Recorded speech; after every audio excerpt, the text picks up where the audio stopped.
Greetings, fellow armchair Imagineers. Jacob Weil here, And Blue Dragon 5. and I'm Connor Nielson. ladies and gentlemen, as we find ourselves on the cusp of Disney's big venture into the world of streaming, even courting a war in the process, we thought it'd be nice to stay up to date on the ever-growing catalog and rule what's a must or a bust on Disney Plus.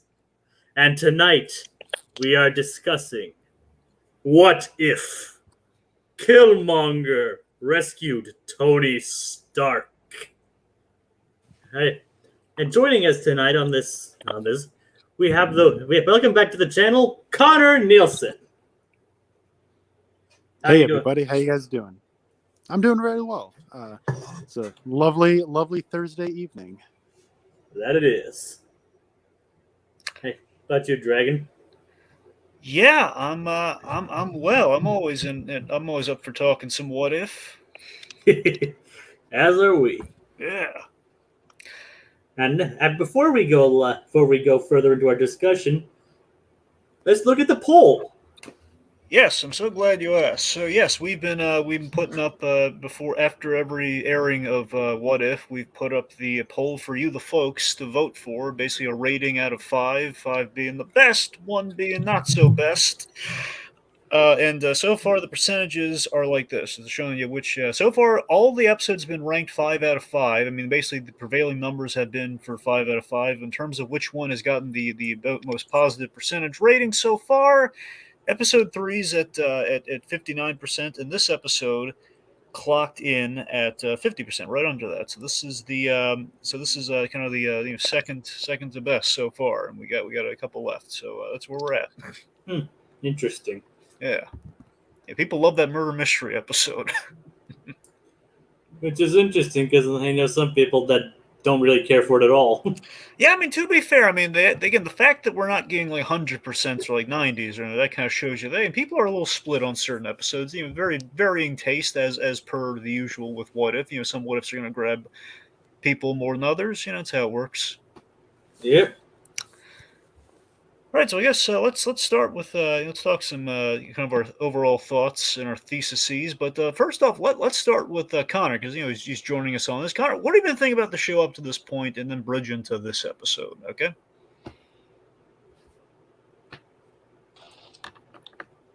I think Connor went away for a moment by mistake. Okay. Hey, how's it going? Sorry, right. sorry about that. All right, Connor, why don't you tell us what you thought of What If up to this point and this episode? I have been really mixed on What If so far, which is a little disappointing because I was actually really excited about the idea. I thought What If was a really good idea for an anthology show. Particularly, it kind of made sense to go animation here since you can reach into any point in time in the Marvel Cinematic Universe, and there has been enough Marvel Cinematic Universe properties where I think a What If title was really warranted. But sadly, I feel like they haven't really gotten creative enough, like with the premises they've come up with, and I think that there is like a pretty prevailing, I think, issue where they're trying to do too much in one half-hour episode. So it's all about getting to the next kind of big action scene, but the scenes of dialogue between those action scenes are like just so fast paced, and the dialogue sounds like I like sat on the fast forward button.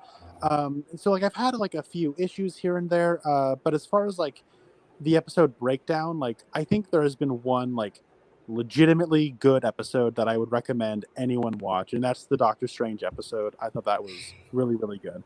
I think that before this there was one pretty okay episode that I would say I enjoyed. It was solid enough. That would be the murder mystery episode. And then before this, the 3 others, I would pretty much all have like a third place tie for last place, which I was really just not into like at all. That would be the Zombies episode, the Star-Lord episode, and the Captain Carter episode. So that's sort of what I've been thinking of the show up until this point. Do you want me to say what I thought of this episode? Yeah, bridge into it, buddy. Yeah, how do you feel about this one? I think it's not as good as the Doctor Strange episode, and it's not as good as the murder mystery episode, but it is better than like the 3 other episodes. I think that it has a good provocative start, but by the time it gets going, it just feels like what if Killmonger did a slightly different version of his plan 10 years earlier than he did it. And I was kind of Oh, I'm sorry. I stopped what I was thinking because the story ends 80% or 20% before it was supposed to end as well. And so I'm going to stop my thoughts 20% before they were supposed to be finished as well. So, what did you guys think of it? Jacob, what did you think? I mean, I didn't really have many. Clearly, I didn't have as many issues with it that Connor did. But I thought, but overall, that was like a pretty interesting, obviously, what if kind of story where like we see what if we see. I was kind of hoping it would be something more along the lines of like Tony recognized Killmonger or something like that's kind of what I was expecting. But like him actually becoming kind of buddy was. I will agree, it kind of happened a bit quickly. I mean, he did save his life, but then again, he didn't really. And again, it did kind of seem weird that he would just suddenly trust this guy so extensively. I mean, this is pre-development Tony, so that might be a given. But it would just be overall, it'd be kind of be nice to see an episode where Tony doesn't die. I mean, like as people pointed out, like Hank does a lot of questionable stuff, and now Tony keeps dying. It's like Yeah, we've killed Tony Stark thrice so far. You know, it's it's kind of it's like, cursed. it's like what if something else happens? Tony Stark still dies. It's like he's destined to die no matter what timeline he's in. Yep. He can't do it. He dies in the sacred timeline, and now in these other ones too. Yep. But so like I said, I wouldn't say. I mean, I wouldn't rate this as high as some of the others, but it's definitely an intriguing. I keep saying intriguing because my train of thought kind of went away for a moment. But I thought it was still fun.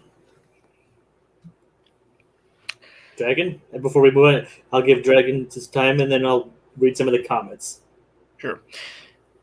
Yeah. So, yeah, I've been really liking What If up to this point. Oddly enough, the Doctor Strange episode is the one that kind of I love the back half of the Doctor Strange episode, but the What If itself really bugs me. But I got to tell you, I think some of our what ifs have been getting kind of better and better as we've gone along, and I was really taken away with this one. You know, I think I love how we took a pivotal MCU moment, you know, in the origin of Tony Stark, which obviously saves the whole world, you know, as you buy Endgame. Which is also basically the origin of the MCU itself. Exactly. The become a part of a bigger universe. You know, that whole thing. Yeah. So I love that we took this pivotal moment in the MCU, for one of its greatest heroes, and we crossed it over with, as many people would say, one of the best villains of the MCU. And again, they're both kind of like in their stories like 10 years apart, and we put Killmonger, and we kind of in a sense kind of went back in time, plopped him in the first Iron Man.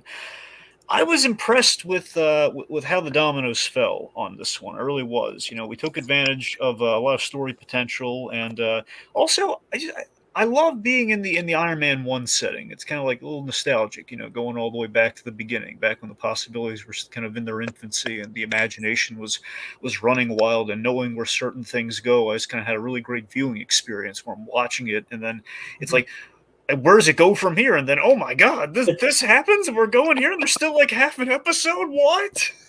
It's just good. A quick interruption. It's kind of funny to watch those movies now, like leading up to the Avengers, like how the Avengers was like huge at one point, but now compared to everything that comes afterwards, it just seems kind of quaint in comparison. Yeah. All right. And then, yeah, this new what a what if I think should do, you know, where it kind of grabs you with like, okay, what if like this unlikely event happened, and then you kind of running wild with like, oh, look at all the fun possibilities. So, yeah, I really dug this one. All right, Jacob, what comments we get? Okay, first up, before we move on to some of the others, is we have Atomic Beast in there saying, "Hey guys, this is Eric's best plan yet. Who better to create a tech to match Wakanda than Tony Stark himself?" Well, short of Doctor Doom, that is an excellent choice. Well, Doctor Doom doesn't exist yet. I know. Yeah, of course. He's definitely coming though. So yes, he is. It'd be kind of interesting to see if that turns out. Considering they recently revealed that season 2 will include stories from Phase 4, that'll be interesting to see. Yeah, here we're getting some Shang-Chi, so fingers crossed.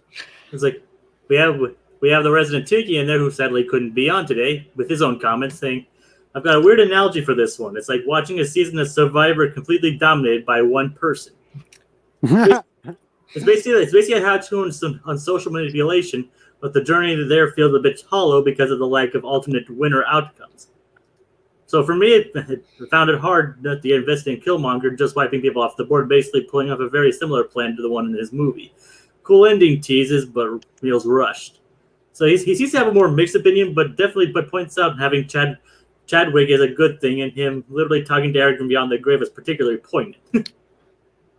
Yeah. I love that analogy, Tiki, because I know what you're saying. He basically Killmonger's Boston Rob from that one season where he just completely took it over. I know what you mean, man. Good analogy. And in regards to the votes, he says this episode got less votes though, so he's not really sure how that. Yeah, how it's that kind of falls. like an inflation ticket sale sort of thing. Some episodes got more votes, some episodes got a little bit more leeway. I'm just reading the percentages as they showed up. So I don't think we really have like a good grasp of it until the very end of the season, honestly. So it's a little trial and error. We'll see how it goes. It's all about statistics. Yeah. And one more from Atomic Beast. So far, the series is kind of constrained, as 4 out of the 6 episodes involve Hank, Doomsday, Pym, and Black Panther. Granted, the studio probably wouldn't honor Chadwick. Well, I mean, to be fair, he recorded this before his death, so I'm not sure how that holds up. Yeah, I continue to be really impressed and surprised by how much we got out of Chadwick Boseman, before his pass. With my assumption still, I mean, this season really fills me with hope even more so that they probably recorded both seasons, so we're probably going to get a little bit more of them in season 2 as well. I mean, it's not a certainty, but I think it's looking good for that. Well, he was always like a champion of playing Black Panther as much as he could. And he probably knew that he would, and unfortunately, probably knew that he wasn't going to last much longer and wanted to do it as much as he could. Yeah, every time we keep bringing them back in these what ifs, I think they keep getting better and kind of more memorable. It's just kind of the way it keeps happening. Oh, and that guy's here. Literally, that guy. I like how Tony just keeps dying. Feige, stop killing Tony, you madman. Yeah, now I'm taken back to that one Simpsons episode where they had the parody of Feige as Thanos. So it's like he's. I haven't actually seen that episode, but I'm sure it's on Disney Plus. Yeah, well, yeah, probably, yeah. Isn't it called like Bart the Bad Guy or something? I think so. I think it's the title of it. Yeah. All right. And of course, Connor, my boy, getting my Survivor references. Yeah, so this just goes to of course, Tiki missed out on this one when we have Connor getting the Survivor references. He's fighting it out on Redemption Island. That's what he's doing. Right. I hope you got that reference, Tiki. I'm sure he did. All right, on to the episode. All right, so first off, Killmonger. So Killmonger, it's just putting him in the episode. Putting him in the Iron Man origin. I love the idea. Okay, so he's a soldier who theoretically could have been in the neighborhood to save Tony Stark. Especially as we know in the episode, if it's part of the plan. So okay, I can get and go with Tony Stark and kind of work my way, playing the Survivor games as it were, moving up the corporate ladder and serving my own ends with my Wakandan goals. That'll go great. So I could absolutely be in the neighborhood here, which I honestly. And of course, it's nice to have Michael B. Jordan back for it. Of course, and he's a huge he's a huge fan of this stuff, especially like the whole Gundam thing. He's a big anime fan, so he loves a lot of stuff. So obviously, I'd be really shocked if they did not get him for this because he loves that character. He loves the Marvel comics. Makes sense. Well, they honored Gundam better than Rick and Morty did. Yeah, so I guess my kind of big question. So like one of the things I like about the what if concept is like you have a what if question sort of off the top, like what the titles of these episodes are, but part of the fun is finding out what the real what if question is. So like with what if Earth lost its mightiest heroes? The question is, oh well, what if all the Avengers candidates started dying? But the real what if is like, what if Janet Van Dyne, what if Hope had chosen to be a SHIELD agent instead of just working for her dad? Yeah, and that's what sort of the the thing that leads her on that trail is, or that kind of leads everything into place. And like with Doctor Strange, like, that one is like, What if he lost his heart instead of his hands, and yeah, instead, what what if but Doctor Strange became evil? but no, but like the real what if there is like, what if he had actually like been emotionally mature to like accept an actual relationship way back when, which would put her in the car to begin with. You know what I mean? Like there are like those, you kind of like uncover what the real what if question is, in the past with most of these things. And with this though, like I don't really know what Killmonger did differently to like do this now. As a matter of fact, I'm actually confused because I don't know how old Killmonger is supposed to be. Age is a question I really have a lot of with this episode, but like, so I'm gonna assume he's like 20 because this Yeah. is 2008, and I think Michael B. Jordan was 30 when Black Panther came out. Yeah, So I I'm mean, just my gonna guess he Well, might. that actually kind of lines up considering how he was like how he said he was 19 when he was basically getting into that kind of thing. So it kind of so I'm supposed to believe by the age of 20, he's gone to school, built, already like come up with Whiplash's Iron Man drones from Iron Man 2, and gone into the military, became a high-ranking armed forces member, and has killed so many people that his body is covered in those nicks. Like, I don't know. Like, it feels like he's already accomplished way too much, and I'm like, so what's like why is he this way now instead of like, why is he this way 10 years earlier than he was the first time around? Okay, look, I'll meet you halfway on that. In that, he probably wouldn't have not have, he would not have had as many of the like the bumps, like the kind of the kill marks on his body. He would not have had that many going back, but they wanted to keep it iconic and meshing with the design. That one's more of an artistic liberty, I'd say. Beyond that, I mean, look, yeah, he probably was 30 when we scale him back to 20. I don't know. I think some of that's excusable. Connor. I don't know how much of that's really a sticking point. But I mean, for example, I think Shuri stands out a little bit more. Like Shuri technically would be 6, but she's a generic. She's a kid. Like that one's more bothersome. technically should be 10. And like King T'Chaka is like looks exactly the way he does in 2016. Wouldn't he be the Black Panther at this point? I mean, I guess he doesn't need to be, but like I that was like a thing that kind of popped into my head. Well, it's unclear. Well, we saw T'Challa was still Black Panther. They never 100% said you had to be king to Black Panther. You were the anointed warrior that made you Black Panther. That's traditionally how it goes. The king thing is I sort thought of that implied. I thought it was basically I thought it was like almost kind of because technically remember T'Chaka did do Black Panther stuff like during Civil War before even T'Chaka died. Yeah, that's the thing. No. Like I know that like by the time we get to Civil War, T'Challa is Black Panther at that point. Like I know, but like I feel like I don't like. I mean, obviously, I don't know when. But now this is all just like kind of intuition, but like the vibe I got was that Civil War is an early adventure for T'Challa as Black Panther. This is one of his first outings, and like this is like kind of where he really learned. Like it is his origin story in terms of like what his virtues as a hero are. But I feel like he's still kind of a young hero at that point. I don't buy that he's been a hero for 8 years by the time you get to Civil War. Like I feel like T'Chaka would, I don't know, like because he was Black Panther before T'Challa was. So by the same token, Connor, can you really buy John Connie still in the suit at the age he was in Civil War, though? No, but this isn't during 2016. This is 2008. This is 8 years. Like, you know what I mean? Like, I'm saying like it's fine in Civil War. Like, I get it. It makes sense in Civil War. I'm saying when you get this thing, it kind of wants to be 2008 and 2016 and 2018 all at the same time, and that I think was a little confusing. I think it's implied that there's some time had passed in between when Tony rescued him and when he was rescued, when Tony was rescued, and then when they like went into full production of the suits and everything. Okay. Well, I mean, time passes when they build the army. I know that much. So there's a little bit of that in there.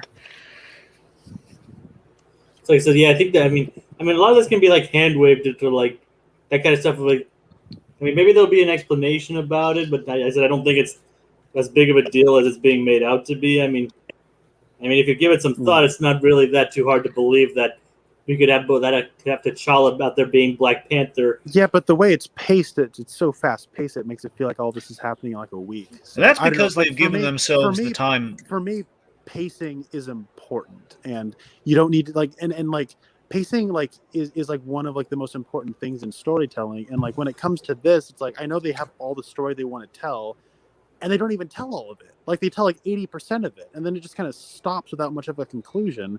And it's like, whoa, like tell like all these are like within a half hour. So it's like this is kind of like the biggest issue I have with this show is like I kind of wish they were telling half-hour stories for half-hour movies, or like sorry, half-hour stories for half-hour episodes, and they're trying to like cram way too much into every episode, it feels like. And that's where I was feeling it with this episode. Right. The runtime has for certain maybe put a hurt on the pacing for sure. I mean, you're not wrong in that regard. I'm sure it's like kind of a balance between kind of the animation. We can only afford so many minutes of animation to do this much and go this far with it, especially given our voice casts and such. So I mean, that has been somewhat of a limitation with which makes me wonder if the finale is going to be longer than the rest of the episodes. I'm not sure. Atomic Beast strikes again with the real tragedy. Too bad for the cheeseburger that Tony was supposed to Yeah, get. I never got that burger during that. Speaking of which, there's a catch no one caught. I'm sure. I wonder if you caught it, Connor.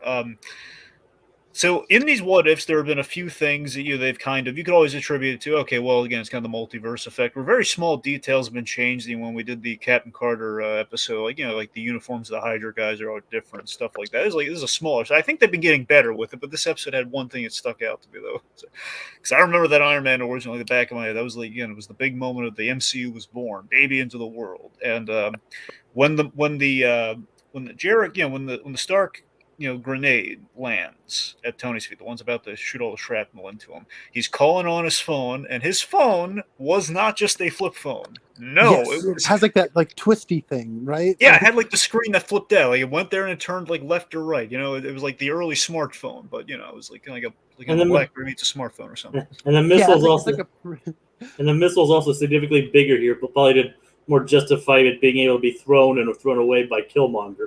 Yeah. It seems like D agrees with Connor's. Like, I think this show would work really well as 45 minutes episodes. I mean, I can kind of see where slightly increasing the time might alleviate some of the pacing issues some of us seem to have. Yeah, like perhaps instead of like 5 to 10 minutes of like the extra credits of like all the dubs and everything at the end, perhaps we could just like give them the actual time to let it be like close to 40 minutes. I still like the concept art at the end, though. Oh, no, that's nice. That's nice, though. But I'm talking about after that, though. I know, yeah. I know, but I'm just saying. Yeah. A little Mando rubbing off on the show there is nice. Yeah, I hope they do that for season 3, too. Yeah. I'm sure. And maybe even Book of Boba Fett. Right. So let's see. And well, here's the thing, though. Killmonger's actions, though, again, just per like what his end game here is. It's very on brand for him because we set up in Black Panther his whole thing was destabilizing power structures, from within, doing these sort of tactics. So seeing that through basically hypocritical actions. Yeah, sure, yeah. And also, what really impressed me, the press conference scene. I know you could chalk it up to, again, we're kind of speeding through things here, but I really liked the immediacy of it, which felt like it captured the tone of the ending of Iron Man, where we have like Tony Stark with these famous press conferences where he makes really big stuff happen really suddenly, and it's like we have a Tony Stark who, one, he didn't get the full scope of the damage his weapons had done, so he didn't get the full I'm going to stop selling weapons, but more I'm going to lean into my father's whoever has the bigger stick philosophy. That whole have a piece of our time essentially means having a bigger stick than the other guy. So basically, I just love how we kind of take that. So we have Tony Stark, who's not scared off the weapons track, which is going to lead to our trouble later. But we have Killmonger kind of taking that kind of Tony Stark's "I am Iron Man" moment with, Obadiah Stane. He, I love this. We finally get the pun that's always been circling since Black Panther: Ironmonger versus Killmonger in the public forum. So here we have him just exposing him like Tony Stark in the Senate in Iron Man 2, just exposing him like, hey, he hired the 10 rings. He's in the league with the bad guys, tried to kill Tony Stark, and by proxy of Christine Everhart in the audience. And Happy Hogan gets his little moment, gets a knockout over Obadiah Stane. I think things worked out really nicely there. Yeah, I actually thought the press conference scene was the best scene in the episode. Yeah.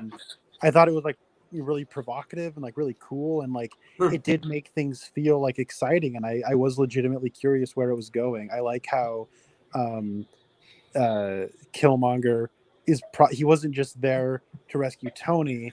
He figured out that there was a whole conspiracy going on to begin with, and he was using that as like leverage to like increase his position. And I thought that was pretty clever. I like that. I really like how the logic followed with that sort of stuff. Like for me, I had this. When I was going to this episode, all I knew from the marketing was like, okay, well, I saw the grenade moment. I saw like the Stark missile, where like he just tosses it, and they have like basically our image here, like this is going to be a Star of Beautiful Friendship moment. That's all for some reason that's all my expectations were for the episode. Well, that was plastered in a lot of the trailers. Exactly, that's what I'm saying. That's all I really was going into the episode with that mindset. I didn't think of all the possibilities like that. Oh, yeah, Killmonger, he would have figured that out. He would have, Yeah, he would have had again, we have Wakanda's for another set piece, Claw, for example. I never in a million years would have thought of Claw because I was so taken with the simplicity of it. And speaking of Tony, though, it's like I like how it's like even though it says he didn't really learn his lesson about the whole weapons thing, he didn't. That doesn't mean he's still have his contingency plans, because he did still figure out that Killmonger had his ulterior motives. Yeah, and I like how it sort of takes him from he kind of he doesn't get to do his character arc from Iron Man, but he starts acting really brash and reckless, kind of like Iron Man 2 Tony. Yeah, and I liked that a lot too. I will say though, I think one of the strongest things about this episode is the tone is very consistent. One of my biggest issues with this show has been the comedy, specifically the tone will just be complete whiplash. Like the last episode with the zombies comes to mind, where you go from Scott Lang mourning the loss of Hope and she gets turned into a zombie, and then I think literally 5 seconds later he's cracking another dad joke because it's a new scene. I'm like, what is tone, right? But with this though, but with this episode though, the comedy is relegated to Tony, and the comedy is consistent with his characterization from phase 1. And so I liked how it was tonally balanced. I mean, I don't think the whiplash kind of suited the whole B movie tone of the last episode too. I mean, I think that's one where the whiplash was kind of a benefit instead of a boon, or a boon instead of a hindrance. Well, that's just me though. Right. Also, some of our kind of our sporting characters in Iron Man, they got the shine here. For example, we retroactively Don Cheadle playing Rhodey, which is great. That's something cool we can do. Now we can just go back in time. We can change that. Yep, Don Cheadle's Rhodey once again. Yet again, Outro could not be bothered to show up, so we have Pepper Potts, but she was great though. Was the character though? Pepper Potts, great role as a skeptic. I mean, of course, she would remain a skeptic when she still has the phase 1 disposition, especially of the early Iron Man, where her goal was to take out the trash. Yep, and I love how Killmonger took her job, and just knowing that moment from Iron Man 2, it's like, oh my god, he just took her job. It's crazy. That did feel like a very reckless Tony decision to just immediately give this guy who rescued him all of these positions without understanding the consequence of what that really means. I mean, admittedly, that is kind of a Tony thing to do, though. I mean, yeah, it's early Tony. I buy the guys are going to bet his award at Caesars. I buy that. Yeah, I mean, it's the whole kingdom for a horse kind of thing.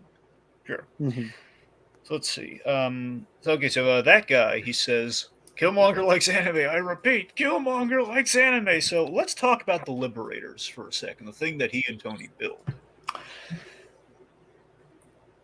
And they're like Gundams, as they were called, which is a reference to a long-running anime series. I'm not crazy about the Gundam look on these puppies, but it might just be me. It's it's not a deal breaker. It's just really, we couldn't just stick with the drone thing. I like the drone angle, given we're lacking Iron Man. We're kind of leaning into what Justin Hammer might have come up with. I don't know. I kind of like that.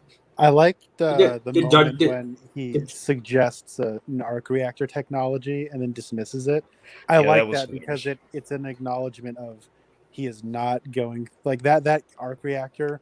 Now, pardon the pun. It's symbolic of his character arc, and so him not having that, I think, is a clever decision to. And as, Yes, as and people, yes. sorry, and as people pointed out when he was talking about that, he kind of pointed to he was kind of motioning towards his heart. Yeah. And also, again, Tony Stark of the early films, not nostalgic. Again, that was kind of a monument to his father, essentially. They built that to shut the hippies up. It was sort of like, again, my headcanon has always been Howard Stark built the arc reactor because he was thinking of the Tesseract. It was kind of inspired by it to a degree. So regardless, it's like, yeah, he wouldn't be thinking that route at that point. He would not have that connection to it. So we have kind of like a prototype for the Iron Legion. We're getting in Age of Ultron with these liberators in a sense, kind of like the robotic, the army versus the man in the suit, which obviously does not go well either way. Either way you slice it.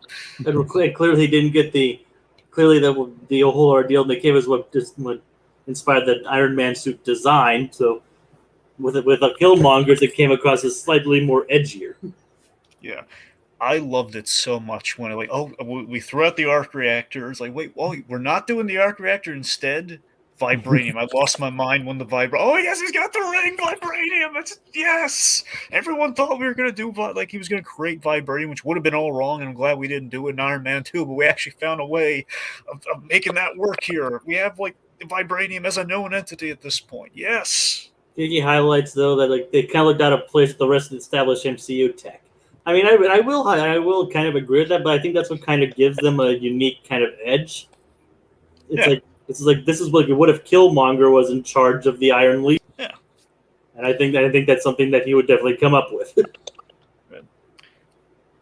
So again, just like per the Liberators again, it connects to Claw, which again I think is an insanely good idea because he does have all those tubes of vibranium on that ship.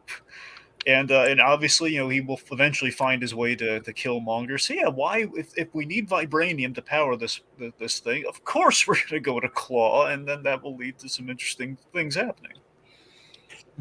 So the scene with Claw, I was a little confused by, and I think this is just kind of another instance where like the fast pace like kind of caught me off guard a little bit because we've seen like I mean I know Killmonger's a bad guy. I assume he's up to no good. So when he shows up when Claw is meeting with Rhodey and he shows up with like the kind of sonic gun thing, I guess he's here because Tony told him to be here. And it wasn't until like that scene was wrapping up where I was like, oh, he's not. And it's like because Tony definitely wouldn't have told him to get rid of Rhodey. Yeah, but it was one of those things where like I think like when he does show up, the message I'm supposed to get as the viewer is like, oh, this is him Breaking Bad, so to speak, where I'm finally like he's finally showing his true colors. But I didn't. It was like a delayed response for me, and I think that is kind of one of those things where the scene doesn't play out, I think, as naturally as it maybe could have if the episode was allowed to be a little longer. Well, remember, there's a misdirect in that scene with T'Challa showing up, and again, I was thinking it was Killmonger like making the turn, but no, it was T'Challa just showing up and kind of trying to get that vibranium back, and obviously then we have the Killmonger thing. So yeah. I'm gonna say with Chadwick, he's like the best of these like live action actors coming in to voice their characters in animation. I'd agree with that. And it's just kind of a bummer that we lost him. Like, what a talented dude. I will say though, with this episode, like I don't know when the recordings of these were. He did sound a little. Yeah. He sounded a lot weaker than he did in the other. I thought the exact same thing, Connor. It did sound, especially in the last scene. Which again, here's the thing, though. I think it worked for the scene, though, because again, there was a sadness to these scenes, obviously, given what happens. And so I mean, it made the last scene even more effective. But yeah, it was. I would agree with that. I just think that with the other scenes, like this is supposed to be younger, more spry T'Challa, and like this is not a slight against the episode. No, of course, it's not a slight against Chadwick Boseman. It's just one of those things where you hear it and it's like, man, this sucks. Like I wish he was still here. He's so good at his job. Because if you measure this by the whole T'Challa Star, obviously sounds a lot more kind of full of energy with T'Challa, Star Lord versus right. It shows, but still, it makes a heck of a performance for the latter scene, though. Yeah, I would agree with that. Yeah, and He lost a great talent that day. Yeah, Tiki makes a point about Claw here, saying, "What if Claw got to keep his arm?" Well, we saw I that like he got that. to keep his arm. Well, Claude wouldn't have a sonic cannon in his arm then, Yep. and he would just be an ordinary dude. I don't know if I've told you this, Connor. My favorite scene in Age of Ultron is when Claw gets his arm cut off and Ultron's genuinely apologetic. It's like, oh, I'm sorry. Oh no, that's I'm sorry. He's like a sickness. I just can't. And it's all because he compared Ultron to Tony Stark. Yep. Don't compare me to anyway. Well, that means in this universe won't get Ultron. Yeah, I did get some bad news recently on the Ultron front. And what's that? I learned that James Spader will not be returning to voice Ultron, which makes me sad. Oh. So is Ultron actually coming back? Yeah, he's going to be. I assume the last episode he's going to be coming back in one of these episodes. He's on the poster, so we know he's coming. And maybe it's just an alternate version of Ultron. Who knows? Oh, sure. Well, I guess we'll find out. Just still James Spader. Oh. I mean, of course, we'll miss James Spader. I mean, I know he's still alive, but you know what I mean. Yes. Yeah, I'm just saying it's been a while. I was dying for James Spader to come back in WandaVision. He didn't.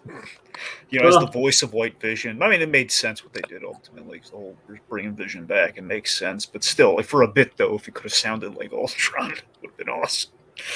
Well, we'll see. Maybe they'll find some other plan for him. I've always been convinced Vision did not kill Ultron. I'm sorry, we're drifting off focus here. Let's focus on back to the non-Ultron stuff. Yeah. The sonic taser weapon, the way in which we killed Black Panther and Rhodey. Just my God, always the most haunting scene in Iron Man when Tony Stark is like the whole weaponized paralysis or short-term paralysis thing is turning out into like a full tilt like kind of sonic gun. That was scary, and that is how you would defeat Black Panther. It's like, yeah, I mean, you could hear it. So, and also Sonics factor into the other suit too. So Sonics are kind of the kryptonite to a degree. Always hit the man inside the suit, not the bulletproof suit. That's how you do it. Especially one that holds in kinetic energy. Yeah, of course. Yeah, you can't shoot anything out. You got to hit the guy on the inside. Let's see. Here's something big we got to talk about, guys. We have to talk about. I think Killmonger was really well written and written on brand for his whole thing. Where he's very he had like a line to Rhodey. We didn't skimp out on Killmonger's ideology, where he has that moment with Rhodey and a moment with Tony later, where he first to Rhodey says, you wear the uniform of your oppressors, and he says you got to be part of the system to change it, like that sort of thing. Like we kept. Killmonger, the most compelling thing about the guy, I think the reason he's resonated with so many people is that it's the signature of a compelling Marvel villain. They're not completely wrong, or they don't think they're the bad guy of their own story, where it's like, Killmonger, he has a point. Obviously, he goes about it the wrong way, but he wants to burn everything down. That's not exactly the best solution, but you can't say he's wrong. He doesn't realize that he's the thing that he hates. Yes, exactly. There's kind of like blinders on for the guy. But again, I just love the fact that, like, with Tony particularly. Either that or he does realize it, or he just doesn't care. Like, I love, for example, when he killed Tony Stark. Again, halfway through the episode, which I did not see coming, like we were going to kill me halfway through. which I said was kind of nice that Tony actually realized it, because of course Tony would obviously have that kind of thing, especially if he was putting Rhodey in danger, kind of potential danger. That's the thing. I mean, he really absolutely figured out the moment Rhodey died. Like, okay, this is clearly something. I'm sure he stewed on it for a while after Rhodey got killed. Like, okay, something's obviously wrong here. How did this happen? He's very great. And again, that's the thing. Loss and trauma matures Tony Stark. I think if we've learned anything in the MCU, that's very much what happens to him. But but that last moment with Tony though. Just Tony pointing out the similarities, where Killmonger did not necessarily want to kill Tony Stark, because, like the quote Obadiah Stane, he was the golden goose that kept laying the golden eggs. He wouldn't want to get rid of them if he didn't have to. But there's like an illusion of friendship there, maybe a little bit of a friendship there. But obviously, when it comes down to it, we're not fighting the same battles. It's the fact of we both had like trouble with our fathers, but we both kind of grew up orphans, kind of trying to live up to our fathers. Is the difference is you can't see the difference between you and me. That was a really good line. Yep. Yeah. That's so too. Yeah. It's like one is like Tony's not an intentional warmonger, and kind of Killmonger actually kind of is one at that point. Yeah. And Tony doesn't obviously want to watch the world burn, but he feels it's at that point he's like he's just doing it because he hadn't learned his lesson. Yeah. You know what's weird? It's like in the episode, I kind of had this delusion, I guess, just based on based on the whole just the trailer of it all, is that maybe we can make Killmonger a good guy if he's buddied up with Tony Stark. And in a sense, and this might be really off base here, I don't know, is like I feel it being really appropriate with Killmonger, given his ideology and everything, is that we kind of reinvented we kind of made a trope that I really don't like work here. The whole like the white savior trope thing.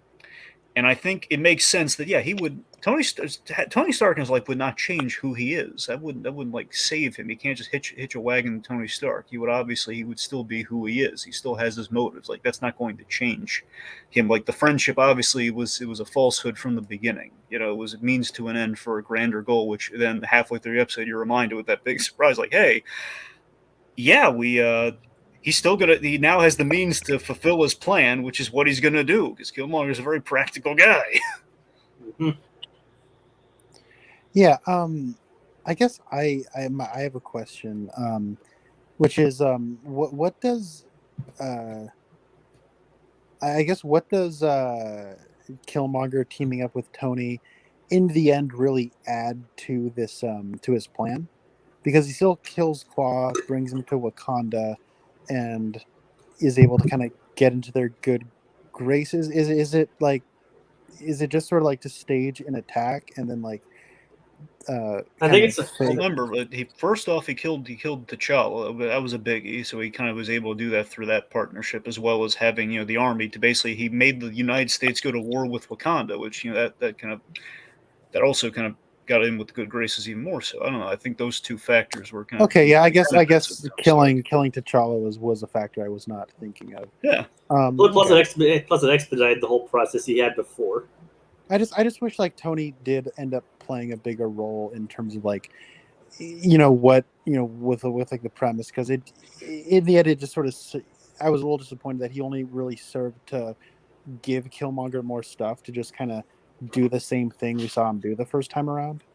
Because I don't know, like I just don't know if I really buy the kind of bit where he walks right into Wakanda and is like, okay, an army's coming, you got to let him in the shield because there's a failsafe. And then if I'm a king and I'm just meeting some guy who I've not seen in a while and he knows all this information, I'd be incredibly suspicious. Remember, there are mixed emotions there, which I thought was an interesting layer to the episode. The fact that's that true. And that's also his nephew, and he's probably. And if his nephew comes, if I'm the king of a nation, I don't care if it's my nephew. But I remember, like he killed his father. That's the thing. I remember, but it's not exactly something T'Chaka was proud of. So it's like if his child whose father I killed that I'm not proud of finally shows up, all of a sudden he's telling me to let open the gates. I'd be like, you know what? Maybe this kid is very vindictive, rightfully so. But as the king of a nation, I just don't believe that he would make that decision. But I don't know, like I like that Shuri is the reason. Is like kind of I like what she ends up doing, even though I'm not necessarily a fan of how we got there. But I don't know. It felt a little contrived to have a big action scene at the end. That guy, was a fine action scene. That guy says, he said, I don't agree with the complete falsehood. He thinks that Killmonger had at least some respect for Tony. Didn't kill him with the knife. Marcus Kill. Oh, well, wait, no, he didn't. I'm pretty sure he did, though. He took the knife and I could have sworn he was digging into himself there, but I don't know if he relented. I think he did too, but that doesn't. I don't think that changes. Well, I don't know if that changes the point that he probably did have at least some respect for him. Okay, well, yeah, sure, yeah. There you go. Well, I'm sorry. I know what that guy's talking about. That guy means like he said he didn't want to have to make that mark, but he did. I guess that's what it was. Like he didn't want to have to guilt him. And that's the thing. Maybe it's questionable. Maybe it was out of like a little. I think he did enjoy being in Tony Stark's company, but I don't think he equated it with like necessarily true respect. But then again, it's. I mean, it's like it could have become something if he would just like abandoned his plans or something. Sure. Sure. And a slightly unrelated note, Dragon, have you seen the Nightmare Alley trailer? I'm aware of it. I have not seen it yet. That's Guillermo del Toro's movie, which Oh, did the sounds. trailer drop? Yeah, the trailer dropped. I Oh my heard about God. the movie in the works. I heard the trailer drop today. I just have not gotten to it. It sounds really good though, Connor. I am really excited to watch that movie. So I mean, I am I gonna. think Del Toro's last movie was his masterpiece. So I'm really interested to see what he's doing next. So good. Yeah. Oh, he's I doing mean, film noir. Yes, please. Yeah, that's yes. what I heard. Yeah, and Ron Perlman's in it. I don't know if he's getting the starring role or not, but he's in it. I think Yeah. Ron Perlman has been in literally every Guillermo del Toro Which movie. makes sense, but this one sounds like is he awesome. could be the lead of this movie. He's only been in a couple of them. He was in Hellboy. He was not in Pan's Labyrinth, and I don't think he was in Shape of Water. No, he wasn't. He well, does like to use Ron Perlman a lot. He was but- in but- okay. He was in Pacific Rim, and he was in Blade his 2. first film Chronos. He was in Blade 2. He Yeah. was in the 2 Hellboy movies. He pops up a lot. As I'm saying, like at least half of Del Toro's Yeah. work. So it's like a 50-50. Devil's Backbone. Yeah. Let's see. But yeah, I mean, it's rather cool though. You engineered a war between the U.S. and Wakanda. I love how General Ross played a role, and you kind of like leading, just playing into his hand. That was I cool. gotta say, I'm loving the angle in this What If show where they're like, we didn't have General Ross in like 8 years of Marvel movies. When honestly speaking, it makes a lot of sense that he would have been there.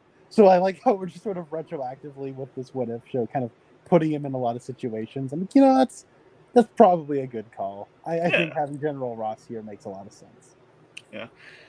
So one thing I want to hit with King T'Chaka before we kind of talk about the big Bozeman scene at the end.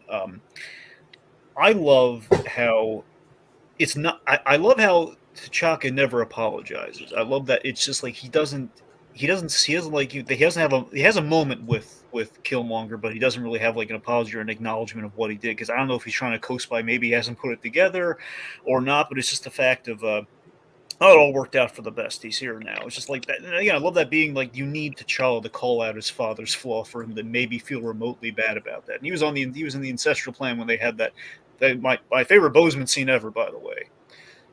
When he's in that when he's he's on the ancestral plane, he says, "You are wrong, all of you are wrong." I love that scene so much. Mm-hmm. So I mean, I don't know, it was kind of like an interesting layer to kind of have there. When of course it's just like the long con of revenge that Killmonger has earned, like with that he's gotten with being chosen to be Black Panther by the man who killed his father. It's just like, oh my God, that's so wonderful, Shakespearean. I love that. Mm-hmm.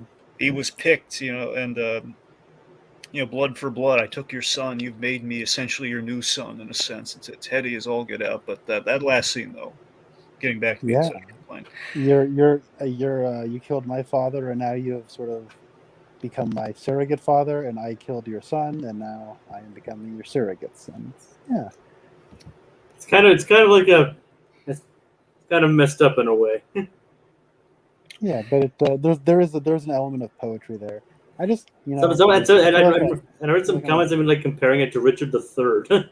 Yeah, there's a little bit of Richard III in there. Yeah, I'm the stamped one. A little bit of that.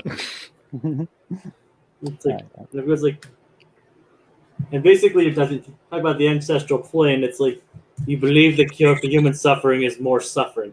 Oh my God, my heart melted. That last scene is like, was it worth it? Because for a moment, I'm just imagining Sterling K. Brown, but then I realized, oh my God, no, it'd be the past Black Panther, which of course would be T'Challa. Why didn't I think of that? But when I heard him, it was like, oh my God, and just giving him this gift of dialogue. The cure is power, and now I have it. Then T'Challa, because you stole it. Power unearned can be a very volatile force, cousin. You will get the best of you eventually, on your plane or on ours. So let me say something about the episode here. A lot of the What If episodes, and again, per what we don't exactly know what season 2 has in store per se, but it sounds like we're going to get sequels to certain What If episodes, and we'll see if that happens. Maybe it will, maybe it won't, but at the very least, we're going to have a lot of them come back for the finale this season. Well, what I'm assuming is the finale. We don't know if it's going to they could Right. really screw up the order. I don't know. If I have to deal with another zombies episode, I might pull out my tongue. Well, no, I don't. Well, oh, right, yeah. Well, season 2 would be a zombie. We'll find out in season 2 if they're going to do another zombies. That's the thing. I know we're not getting another zombies this season, but that's what I'm saying. So some of these are getting part 2s. This, I don't think needs a continuation, because I think this one really hit on the point of that scene with the scene with the child really hit it just right, where he's very confident that the unearned power will get the best of you. Okay, like you're not going to win this one. And I think there was such power behind what he said there. And then we had like the little kind of hanging chat of like, okay, sure, he's contacting Pepper Potts, and it's like it's kind of like, again, I keep going to this comparison. It's like the Batman Soul of the Dragon ending, where it's like, there's kind of a cliffhanger, but you don't really, it's not going to get a sequel. It's like you have a good feeling they're going to be okay. You think things are going to work themselves out more so than like a Marvel Zombies thing. It's more of like, okay, if we don't get another one, I think we can just figure that justice is gonna find its way here, and that that the child is gonna be more right than Killmonger. See, it's like I feel like where this ends, though, I think is like where I would like to see a what if begin, where it's like, okay, Killmonger has taken out his only threat to the throne, and now he's sort of become he's the Black Panther. He could probably just take over Wakanda. Like, what do you do where, like, he is the king of Wakanda, basically, and he's going to wage war on the rest of the world? Like, what does that really look like? Because we only got, like, a small taste of it in Black Panther before, T'Challa stopped him. But, I don't know. Like, I see where you're coming from, Dragon, because there's a part of me that definitely agrees with you, where it's like, we saw this much of the story. It's probably best to just kind of, like, leave it here and we can infer what happens later. But there's another part of me that does kind of feel like we're just getting to the good part. So I don't know. Like I can see where you're coming from. I mean, I wouldn't. Here's the thing. Oh, I do feel that way. I mean, if they offered this to me, I was like, well, it's not like I'm not going to check it out. It's like, of course I'm going to watch and see where we go from here. But I just don't want season 2 to be all continuations. I want there to be some new ideas. Like, I want that Shang-Chi episode. I want to see what we're doing. Yeah. I don't want it to be all continuations, because what's the point if it's all continuations? Like, what kind of thing would we do with Shang-Chi, though? Probably like, what if the Mandarin were a better father, I guess, or what, what if his mother didn't die? Yeah, I like that. Or like, what if, again, the easy ones, like, what if Shang-Chi didn't win at the end? Something like that. Or it's like, what if he did come back in 3 days? Yeah. Or like, how was it 3 days? Or like, what if Shang-Chi, he did inherit the Mandarins? Well, that one's a little complicated. We kind of does at the end, but like, what if he did become the next Mandarin? And it's like, what if he didn't abandon his sister? Yeah, I feel like there's a good idea of, like, what if Obadiah Stane, killed Tony in the first movie, and then he does start working with Shield because they think he's like the Iron Man. Then he ends up working with the Robert Redford, like, Hydra people. Working with Alexander Pierce. Working with them. And what if they do something? What if they do something? And then because of that, like, then Whiplash wants to get revenge on Obadiah Stane. So now we're rooting for Whiplash to take out the bad guy from the first movie. Connor, that's an excellent pitch. But there was always this. I'm noticing there was a temptation with What If of the down ending, of like the bad guys just kind of like the bad guys winning, or the good guys have always won. What if X character died? No, I am noticing that commonality too. What if they zombie? What if? Like, I'm just. What if they do something that like a Dark Avengers thing? Yeah, well, I mean, that one's probably happening, though, so I don't know if that's the best what if, because we're kind of doing Dark Avengers. We haven't given it a name yet, whether it's going to be Thunderbolts or Dark Avengers, but it's kind of where we're heading right now. I know, like, one of the pitches they turned down, like, what if Jane had the powers of Thor, but they discarded that because of Love and Thunder? Yeah, apparently there was a Guardians pitch which was turned down because they realized they basically pitched half of Guardians 3. That cracks me up so much, by the way, the fact that happened.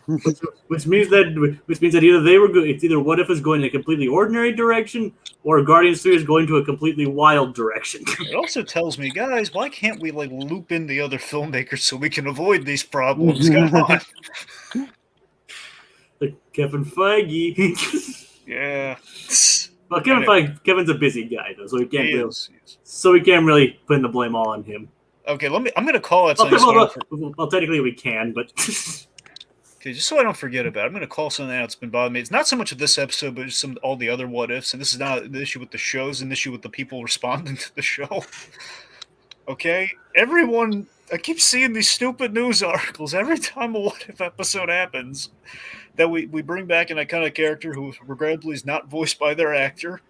It says, "Hey, we have a new actor cast as Captain America, or a Oh new my actor cast god. as Iron Man." We're like, guys, they're not. It's not the same It is. thing. It is a golden age of clickbait. I know it just bugs me so much. Like, how can people be so gullible? It's like they recast Captain America. It's like, yeah, in what if, like, Yeah. because they did. I love Josh Keaton, but I don't think we're gonna put him as old Steve Rogers next. Like, if anything, they'd get at least for the movies or like the live action shows, they'd at least get the official actors back. Yeah, you think they offer him a king's ransom, but well, in Downey Jr.'s case, we just have to give him like the Nasdaq to get him to come back. But Yep. Anyway, right. Oh, there was one moment. I don't know if you guys caught this. The way in which we killed Claw really stuck out to me because we made him really racist right before he got killed. Did you notice that? Oh no, I typically have a hard time understanding Andy Serkis in this role. So, what did he say? Speaking of which, it was nice to get Andy Serkis in this Marvel role before he directs Venom. Before Venom comes out.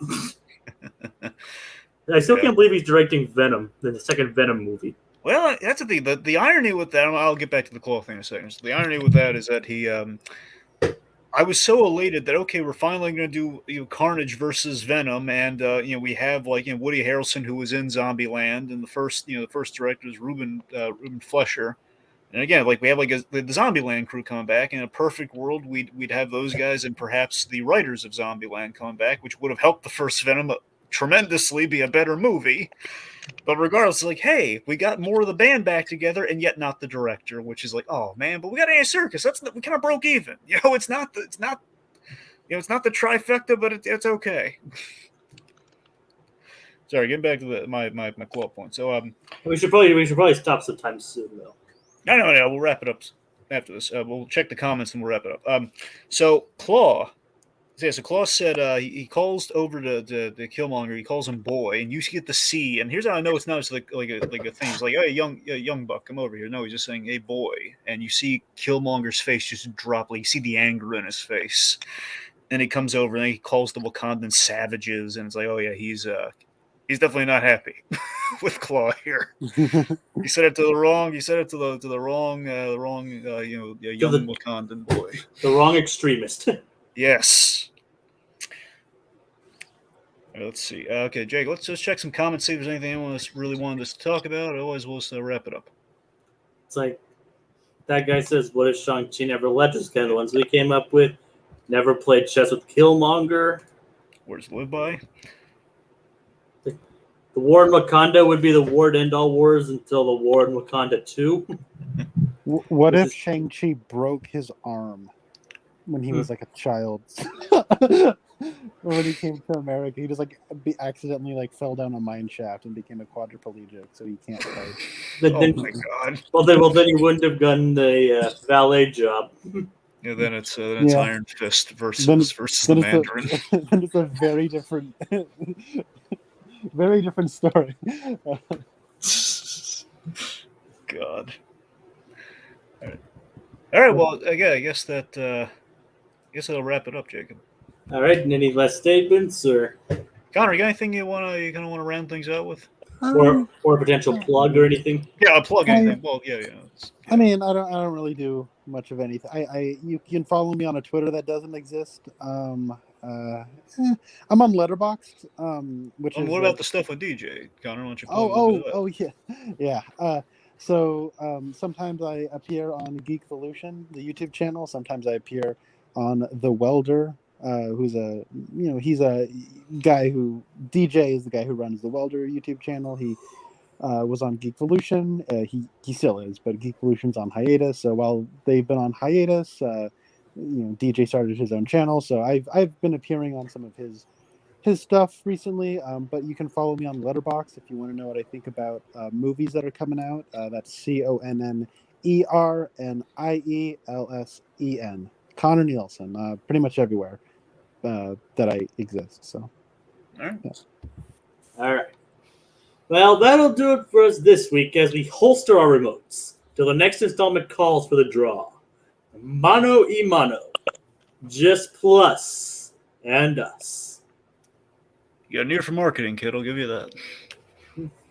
Branding. Branding. Yes.